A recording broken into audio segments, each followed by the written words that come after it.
Hello everyone. आज हम BEd second year assessment for learning के इम्पोर्टेंट टॉपिक्स को डिस्कस करेंगे, जिसमें हम meaning, importance, types and principles of assessment को डिस्कस करेंगे। तो meaning of assessment means the wide variety of methods and tools teacher uses to evaluate, measure and document subject learning. तो इसका क्या मतलब होता है कि हम डिफरेंट मेथड्स और टूल्स को यूज़ करते हैं बच्चे को इवेलुएट करने के लिए उसने कितना सीखा, कितना नहीं सीखा। ठीक है, तो it is a process of collecting information about what students know, understand and can do.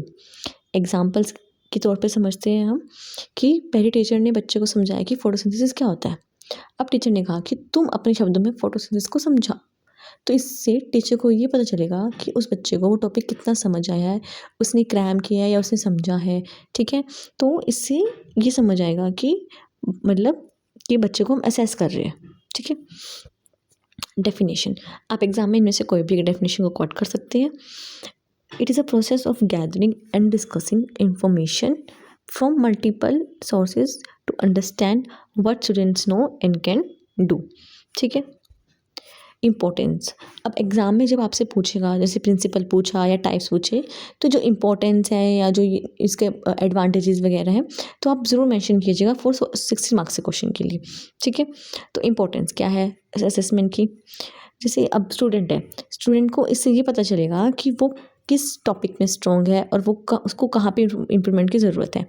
तो ये इम्प्रूव लर्निंग करता है, टीचर को गाइड करता है। टीचर को ये पता चलेगा कि जो उसने बच्चों को समझाया वो कंसेप्ट ठीक है या जिस मेथड समझाया उस मेथड से बच्चों को समझ आ रहा है, नहीं आ रहा है। So the teacher knows to change the method. ठीक है, मोटिवेट स्टूडेंट्स, रेगुलर फीडबैक है जो बच्चों को मिलता है, उससे ये पता चलेगा कि बच्चों ने कहाँ लैग किया है, क्योंकि it is a regular process. ठीक है, तो बच्चे इससे क्या होते हैं, एक्टिवली पार्टिसिपेट करते हैं टाइम टू टाइम, मतलब वो अपनी उस पर ध्यान भी देंगे और एंगेज भी रहेंगे। ठीक है, तो ये मोटिवेट करता है स्टूडेंट्स को, इम्प्रूव करता है लर्निंग को, टीचर को गाइड करता है, आइडेंटिफाइज लर्निंग नीड्स। अब कोई बच्चा, अब हर बच्चा एक ही पेज से तो लर्न नहीं करता, कोई जल्दी समझ लेता है, किसी को लेट समझ आता है। ठीक है, तो इससे ये पता चलेगा कि किसी बच्चे को कहाँ पे क्या दिक्कतें आ रही हैं। तो बच्चों को नहीं समझ आया है तो टीचर उन बच्चों को रेमेडियल टीचिंग प्रोवाइड करेगी, उनके लिए मेथड चेंज करेंगे जिससे सब बच्चों को समझ आए। इम्प्रूव करेगी करिकुलम को। अब असेसमेंट के टाइम पे हमें ये पता चलेगा कि सिलेबस अपडेटेड है, नहीं है, कहीं कुछ मतलब करिकुलम में कोई भी अगर लूप होल है तो उसको हम करेक्ट कर सकते हैं। ठीक है, तो वो हमें कैसे पता चलेगा, वो हमें असेसमेंट के थ्रू पता चलेगा। इन्फॉर्म पेरेंट्स को ये पता चलेगा कि उनके बच्चे कितना प्रोग्रेस कर रहे हैं, कितना नहीं। फॉर एग्जाम्पल, टीचर ने बच्चों को फ्रैक्शन समझाया। ठीक है, अब 70% स्टूडेंट ने उसमें अच्छा स्कोर नहीं किया। अब टीचर को इससे क्या पता चला कि उसको या तो एग्जाम्पल्स के तौर पे या जिसने मेथड से समझाया था तो उस टीचर को उस चीज़ को चेंज करने की ज़रूरत है। ठीक है, प्रिंसिपल्स क्या है, प्रिंसिपल ऑफ कंटिन्यूटी। इसमें क्या होता है, जो असेसमेंट है कंटिन्यू प्रोसेस है। ऐसा नहीं है कि हम जस्ट सेमेस्टर के एंड में हम असेस कर रहे हैं बच्चों को, ठीक है, टर्म के एंड में असेस कर रहे हैं, नहीं, हम बच्चों को कंटिन्यूसली वो कर रहे हैं, असेस कर रहे हैं। ठीक है, तो बच्चों को डेली हम होमवर्क देते हैं, उसको चेक करना है, यूनिट टेस्ट हो रहे हैं, टर्म एग्जाम्स हो रहे हैं।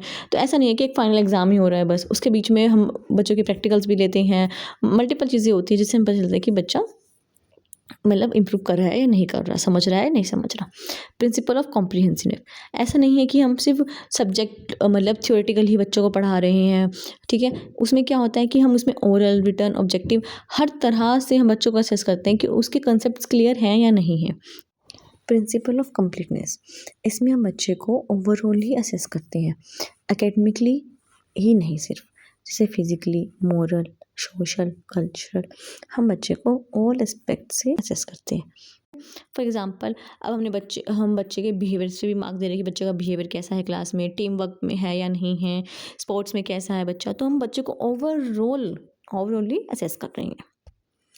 Child sentence, focus should be on child's behaviour and learning, not just the subject. मतलब जब हम बच्चे को समझा रहे हैं, पढ़ा रहे हैं, तो ऐसा नहीं होना चाहिए कि टीचर खुद से ये पढ़ा के चला जाए। चाइल्ड बिहेवियर एंड लर्निंग को टीचर को समझना होगा। ठीक है, तो instead of asking define photosynthesis, ask how would you explain photosynthesis. ठीक है। ऐसा नहीं है कि टीचर ने बोला, पढ़ाया, हो गया, नहीं। बच्चों से भी पूछे कि उन्हें कितना समझ आया, उनको वो क्या एक्सप्लेन करेंगे इस चीज़ को लेके। प्रिंसिपल ऑफ टोटलिटी मतलब कि हम बच्चे की बिलीव्स, वैल्यूज़, इन सब को भी असेस कर रहे हैं, इवैल्यूएट कर रहे हैं। Beliefs and truth through group discussion and free expressions, ठीक है। फॉर एग्जांपल, अब causes of family disharmony reveals students values better than MCQ, ठीक है। तो मतलब values is a very important part of education, ठीक है। तो बच्चों की वैल्यू, अब बच्चों ने चीज़ें समझ ली, सीख ली, पर वैल्यूज़ है ही नहीं, तो वो सोशली बच्चा ग्रो नहीं कर सकता, ठीक है। तो बच्चे की ओवरऑल डेवलपमेंट होनी बहुत ज़रूरी है। प्रिंसिपल ऑफ एप्लीकेशन कि बच्चे ने जो सीखा वो अपने रियल लाइफ में एप्लीकेट कर पा रहा है या नहीं कर पा रहा, ठीक है। अब टीचर ने उसको बजटिंग सिखाया। अब ask students to make a monthly budget for a family of 4। अब उसको ये भी चलेगा कि रियल लाइफ में बजट कैसे बनाते हैं, कैसे मैनेज करते हैं चीज़ों को। Principle of objectives, first fix objective then teach and assess, कि सबसे पहले हमें ऑब्जेक्टिव क्लियर होना चाहिए कि हमें बच्चे को क्या क्या चीज़ें सिखानी है, क्या क्या एट द एंड बच्चों को ये चीज़ें आनी ही चाहिए। तो सबसे पहले हमें अपने ऑब्जेक्टिव फिक्स करना होगा, फिर उनको समझाना, पढ़ाना होगा, एंड देन हम उनके अकॉर्डिंग उनको असेस करेंगे कि वो ऑब्जेक्टिव बच्चों समझ पाए या नहीं समझ पाए, ठीक है। Principle of learning experience, assess the lasting experience and gained from teaching, कि फॉर एग्जांपल अब हम बच्चा मतलब किसी भी फील्ड ट्रिप पे गया, ठीक है। अब वहाँ से आने के बाद हम बच्चे को बोल रहे हैं कि तुमने वहाँ पे क्या क्या सीखा, तुम उसको एक हमें रिटन फॉर्म में दो। तो इससे हमें ये पता चला कि बच्चे ने वहाँ से कुछ सीखा या नहीं सीखा, ठीक है। Principle of broadness, all aspects of life को कवर कर रहे हैं, not just one skill. For example, for language learning हम ये भी देख रहे हैं कि बच्चे को लैंग्वेज पढ़नी भी आनी चाहिए, लिखनी भी आनी चाहिए, बोलनी भी आनी चाहिए, और उसको वो समझ भी पा रहे हैं। प्रिंसिपल ऑफ क्वालिटी, अब हम इस पे भी ध्यान देंगे कि बच्चे को नॉट जस्ट कि उसने एक मतलब इतना सारा चीज़ें लर्न कर ली, पर उसने कितने अच्छे से लर्न की, हमें उस चीज़ पे फोकस करना चाहिए। अब ऐसे हम 10 टॉपिक हमने बच्चे को पढ़ाए, 10 में से उसको थोड़े सब आए, और हमने उसको 2 टॉपिक पढ़ाए और 2 में से 2 उसको बहुत अच्छे से आ गए। तो इसलिए हमें क्वालिटी पे ज़्यादा ध्यान देना चाहिए एज़ कम्पेयर टू क्वान्टिटी, ठीक है। अब बच्चे ने 200 वर्ड का वेल स्ट्रक्चर्ड ऐसे लिखा, तो वो बेटर है 500 वर्ड के कॉपीड आंसर से। Types of assessment, formative assessment, और समेटिव असेसमेंट, ये 2 इंपॉर्टेंट असेसमेंट हैं, ठीक है।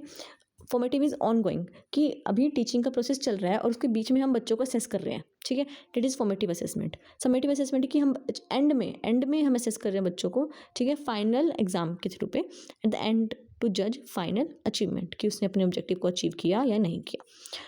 नॉर्म रेफरेंस असेसमेंट, ठीक है। इसमें क्या होता है, एग्जाम्पल से समझते हैं इसको भी, कि अब क्लास में 10 बच्चे हैं, 10 में से अब चाहे 10 में 10 बच्चों के कितने ही मार्क्स आए हो, हम टॉप 3 को ही ग्रेड ए देंगे, irrespective to the their percentage और marks. Criterion reference assessment, compare students against a fix standard, मतलब अब बच्चों के कितने ही मार्क्स आए हो, जिस बच्चे ने 90+ स्कोर किया है हम उसको ही A+ देंगे, इरिस्पेक्ट कि दूसरे बच्चों ने कैसा परफॉर्म किया, कैसा परफॉर्म नहीं किया। और नॉर्म रेफरेंस असेसमेंट में हम ये देख रहे थे कि बच्चों के कंपैरिजन में किस बच्चे ने सबसे अच्छा परफॉर्म किया है। डायग्नोस्टिक असेसमेंट, ये प्री फॉर्मेटिव होता है, कि फॉर्मेटिव में क्या होता है कि हम बच्चे को ऑनगोइंग क्लासेस में असेस कर रहे हैं। डायग्नोस्टिक असेसमेंट में बच्चों ने पहले जो सीखा था वो उनको कितने अच्छे से समझ आता है या नहीं आता। हम बच्चों को अब मल्टीप्लिकेशन सिखाने से पहले ये चेक करेंगे कि उनको टेबल्स आती है या नहीं, तो उसके लिए उसको असेस करेंगे। अगर उन्हें टेबल्स नहीं आती होगी तो हम उनको टेबल्स दोबारा कराएंगे, ठीक है। इंटरनल असेसमेंट, जब टीचर क्लास के टाइम में हमें मार्क्स देता है, फॉर एग्जांपल हमारे क्लास टेस्ट के अकॉर्डिंग, असाइनमेंट्स के अकॉर्डिंग, प्रैक्टिकल्स के अकॉर्डिंग, जो हमारी ऑनगोइंग क्लासेस के टाइम पे जो टेस्ट वगैरह हो रहे थे उनसे हमें असेसमेंट मिल रही है, ठीक है। That is called internal assessment. Next is external assessment, done and marked by external examiner. For example अब हमारे प्रैक्टिकल्स होते हैं, तो प्रैक्टिकल्स में जो हमारा वाइवा लेने एक एक्सटर्नल टीचर आता है, हमारे एग्ज़ाम एक्सटर्नल टीचर चेक करता है, ठीक है। इनफॉर्मल असेसमेंट, कि बच्चों को बिना बताए हमने अनप्लान्ड बच्चों का टेस्ट ले लिया, ठीक है, दैट इज़ इनफॉर्मल असेसमेंट, मतलब unplanned during normal classroom practice. ठीक है, formal assessment planned with prior notice, पहले ही हमने बच्चों को बता दिया कि तुम्हारा कल टेस्ट होगा, तो बच्चे उसके लिए प्रिपेयर करके आए हैं। कंटिन्यूस असेसमेंट, ठीक है, over a long period, not just one test, मतलब हम लंबे समय से बच्चों को असेस कर रहे हैं, ऐसा नहीं है कि हमने लास्ट में असेस किया, हमने पहले मतलब उसको थ्रू आउट द टाइम हम असेस कर रहे हैं। टर्मिनल असेसमेंट कि हमने टर्म की एंड में उसको असेस किया, ऐसा नहीं कि फाइनल टेस्ट लिया। फॉर एग्जांपल हमने लास्ट मंथ में बच्चों को असेस करना शुरू कर दिया, ठीक है। ऑब्जेक्टिव असेसमेंट कि high agreement between assessors, for example MCQ test है with one correct answer, no bias system कि एक का एक ही आंसर होगा, या तो गलत होगा या सही होगा। अब ऐसा नहीं है कि हमने सब्जेक्टिव टेस्ट दिया तो उसमें मल्टीपल आंसर्स हो सकते हैं, कुछ बच्चा कुछ नहीं लिख रहा, तो उस इसमें बायसनेस नहीं होती। Subjective assessment, assessment based on subjective and impressionistic. Subjective assessment, assessment based on subjective, इसमें क्या होता है कि हमने कोई आर्ट पीस ऑफ वर्क है, मतलब इसमें हर कोई डिफरेंटली जज करेगा तुम्हें, ठीक है। तो दो टीचर्स की अलग जजमेंट हो सकती है, डिफरेंट मार्क्स तुम्हें दे सकते हैं। Process assessment, assessment based on direct observation of the performance while the activity is going on, ठीक है। अब मैं कोई ड्राइंग बना रही हूँ, तो मुझे कंटिन्यूसली कोई असेस कर रहा है, नोटिस कर रहा है कि ये कैसे कर रही है, कैसे नहीं काम कर रही, तो इसमें किस पे फोकस करेंगे कि how the student is doing the work, not just the final result, कि प्रोसेस को भी हम असेस कर रहे हैं उसके, कि किस तरह से वो उस काम को कर रहा है। Product assessment, assessment based on the tangible piece of work submitted by the students for the purpose of assessment. तो इसमें किसी पे फोकस करते हैं कि फाइनल आउटपुट कैसा है, कि प्रोडक्ट क्या है, हमारा फाइनल प्रोडक्ट कैसा बन रहा है, हम उसको असेस करेंगे। कॉम्प्रिहेंसिव एंड कंटिन्यूस असेसमेंट, अब जो हमारा असेसमेंट है वो कंटिन्यूस प्रोसेस है, ये कॉम्प्रिहेंसिव भी है कि असेसमेंट डेट कवर्स बोथ। कि हमारी वीडियो यहीं तक की थी जिसमें हमने types and principle and importance of assessment को डिस्कस किया। ये टॉपिक हमारा एग्जाम पॉइंट ऑफ व्यू से इंपॉर्टेंट है, तो प्लीज़ एग्जाम में जाने से पहले इसके क्विक रिविजन ज़रूर ले लें। Thank you very much for watching my video, subscribe and like my video. Thank you so much.